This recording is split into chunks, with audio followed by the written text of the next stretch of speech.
What it is, what it is, what it is, YouTube. You know who it is. It's your boy, the Moose, from the Moose Squad. Let's kick it. Hey, Moose on the loose, showing up to the party. Got 4 or 5 dudes in the room, so we party. The Moose go up to the DJ stand. Everybody stand up, they gon' clap their hands. We pulling up to the wedding and the Moose still loose. He the one, he the boy, and he two-step too. Got this music in tune, yeah. Running DJ, keep the party cool. Ain't nobody going home, they been jumping on their feet. Party to the beat, we gon' party every week. And this Moose still on, we gon' party every week. Yeah, long as he gon' be the DJ. All right, so y'all want another DJ story? Well, here it is. Set the stage. Pandemic mode. May 2021. The first Saturday in May in 2021. Time warp again. Let's do the time warp again. Let's do the time warp again. Let's do the time warp. Y'all ready for this?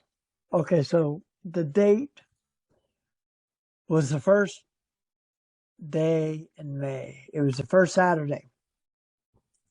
We loaded up the car and we had to drive to Marshall, Texas.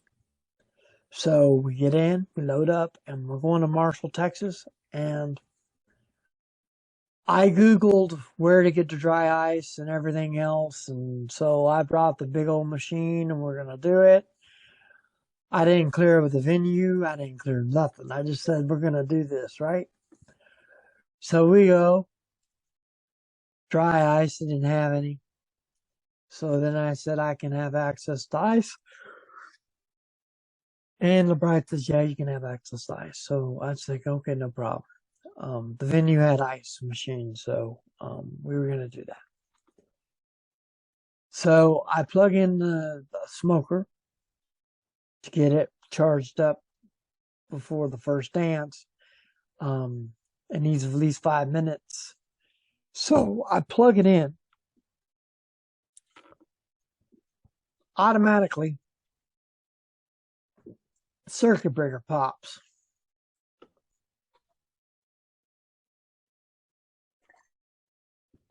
I pulled it, flipped the switch on the breaker, and told her we ain't using that. She said, okay, no problem. So she said, I gotta go get ready. I said, okay. So they go and they're doing their little thing to get ready and stuff. And I set up and I'm using house equipment. I didn't have to use my equipment. I used house. Everything, I kid you not. I am telling you, the soundboard was in the wall in the other room. Literally, I had to move from there to go to the soundboard to get everything correct. And luckily, everything is just plug and play, so I didn't have to do nothing. I just plugged my setup right into their soundboard, and of course, this being the way it was, I couldn't use my sub. I did use the sub. No, I didn't bring the sub. I left it home. No, this is before the sub. I didn't even have the sub yet. This is 2020, not 21. I didn't even have the sub. Now, take it back. So it was 2020. It was, yeah. And so I got all the information from the bride and groom and all that. They were very communicative and everything else, but I wasn't talking to the bride and groom. I did talk to the bride and groom the day, the week before. We had a consultation with the bride and groom, the final consultation. So everything that this person was telling me was right on time. So I wasn't worried about that. But I asked the groom's name to clearly speak his name and write it clearly on a piece of paper. And they typed it up for me. They had everything all typed up and ready to go. So I wasn't really like really hesitant and worried about it. So as this progressed, we went through everything and got all that, got all the information, how I was supposed to do this, how I was supposed to do that, everything. Got everything all taken care of. No technicalities on the music except a minor glitch because it changed the song 3 times. It changed the walkout song 3 times. And when I got there, they're like, "Oh, you're not gonna like this. She changed it again." I go, "Okay, we can do it." So I had it ready, and we proceeded, and everything went well. Okay, this is where everything turned sour. Y'all want the story? Here it is. The bride and groom are taking pictures with the bridal party. They're all over there taking pictures. All of a sudden, out of nowhere, guests start going over and getting their food and coming back and sitting down and eating.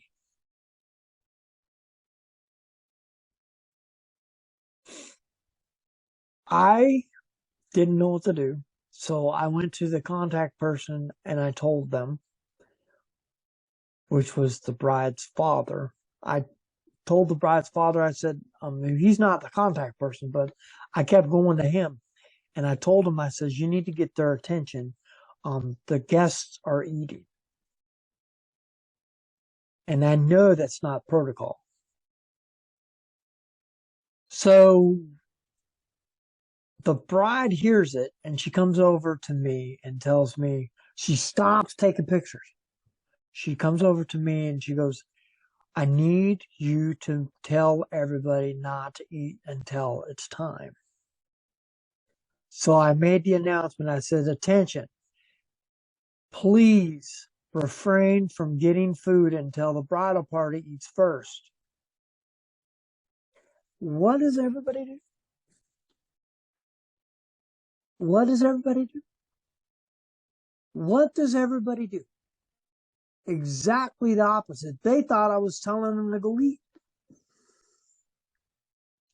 Next thing you know, like 20 people go line up to go get eat.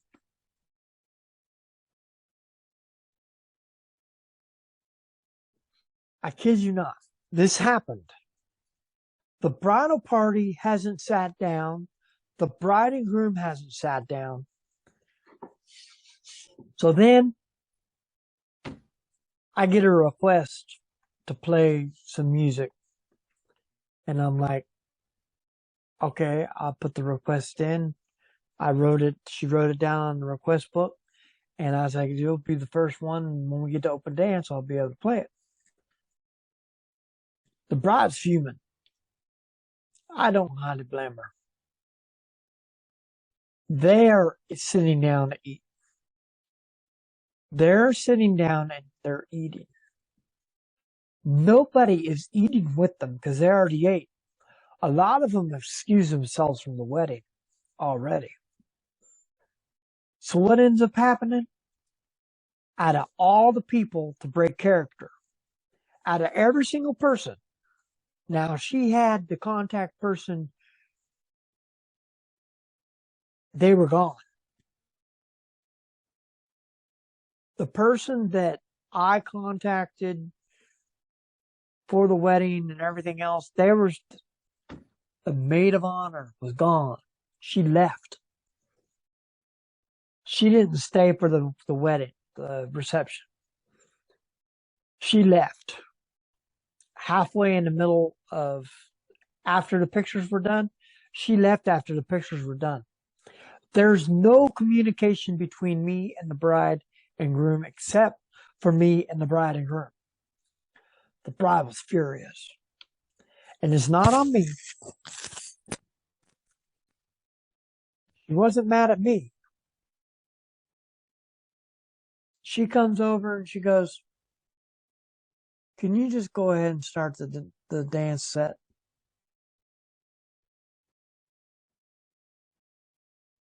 I said, "Yes, ma'am.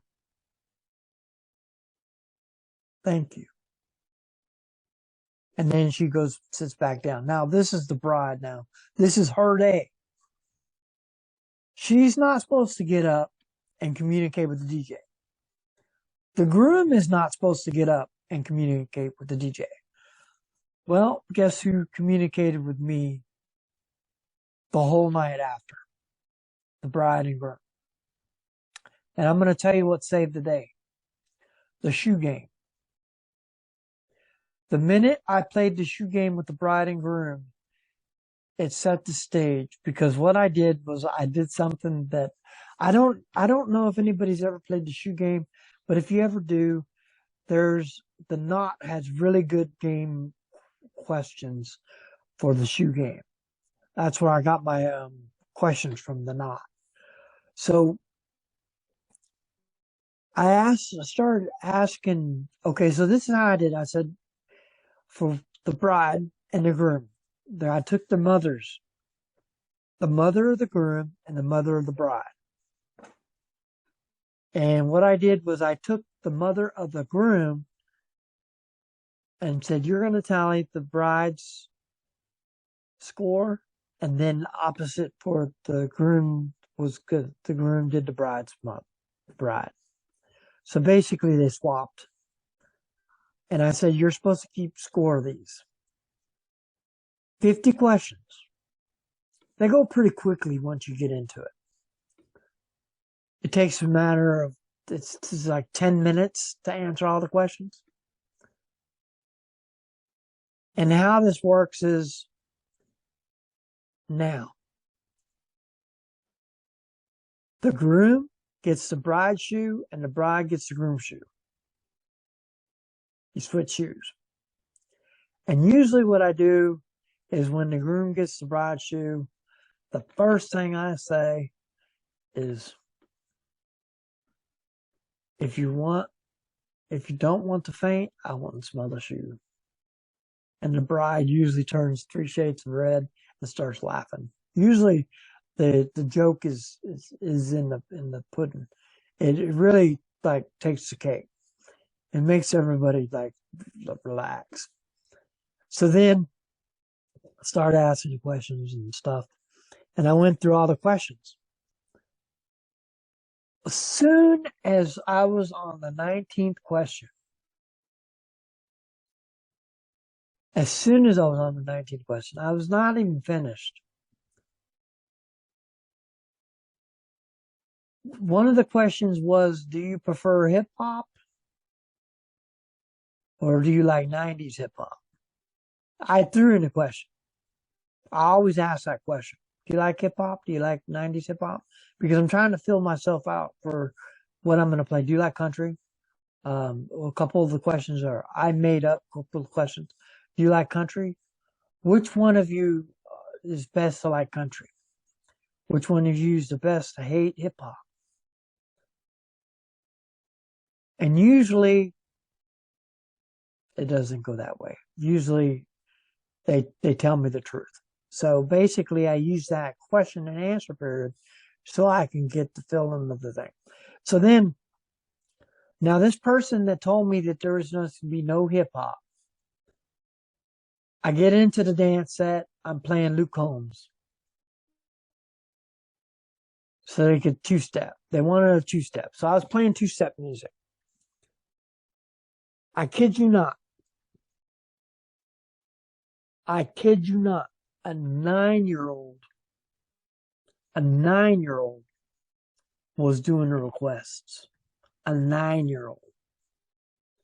And every song that she requested was a hit.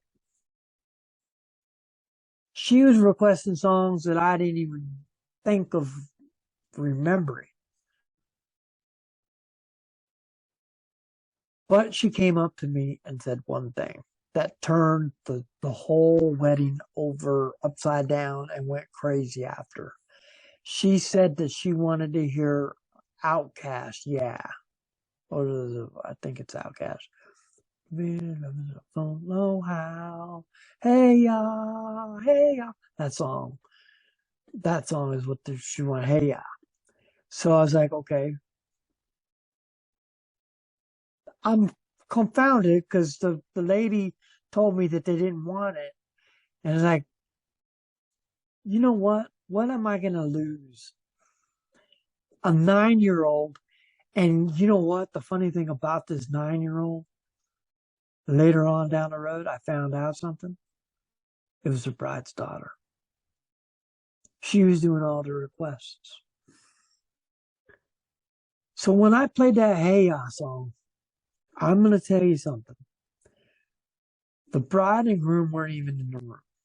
They were in the other room doing something. She heard that song, her and the groom come out, and after that, I saw the bride and groom the rest of the night. A 9-year-old was calling the shots. Baller, shot caller. I want to be shot caller. You talk about a shot caller, man. A 9-year-old was a shot caller for a wedding. Turn that wedding upside down. Now, later on, after I was tearing down, the bride comes up to me. They didn't leave. She was fuming already anyway, because the lady left and she had to clean up. And she goes, you know what? It's not your fault, because you did everything to communicate with me about what was going on. Thank you for that. And I was like, you know what? I hate it when things happen and guests ruin your day. But let me be the one to tell you that you shouldn't base your feelings off of what a retarded guest does. Because basically they were being idiotic moves, winning and to get the food before even the song was over, the wedding was over. Getting the food in the wrong places. Saving the wedding could be the obstacle of the DJ's life. Being observant of everything that goes on around you is very important. Now, I'm going to tell you this. All gloves are off. When it comes to two things, communication with your bride and groom, not somebody else. Wedding coordinators, they're pretty cool. But if you're not coordinated with the bride and groom, you need to get coordinated with the bride and groom. I've had a wedding coordinator fail. If y'all want to know that one, I'll tell you about it. I'll tell you about that one. I'll tell you about the wedding that failed in more ways than one. And I got negative reviews because I was sick. If y'all want to know more about that one, go ahead and leave a comment below. And I'll tell you the story about the wedding that failed. I'll do that next week. I'll tell you about the wedding that failed. The failure of the wedding coordinator. The wedding coordinator or the bridesmaid. The bridesmaid failed. I don't know if I told the story. But let me tell you about the bridesmaid that failed next week. Go ahead and subscribe to my channel. Subscribe to my channel. Go ahead and ring that bell for more notifications for videos like this and countless others. Go ahead and smash that like button. Go ahead and check out these two videos right here. And go ahead and peace out.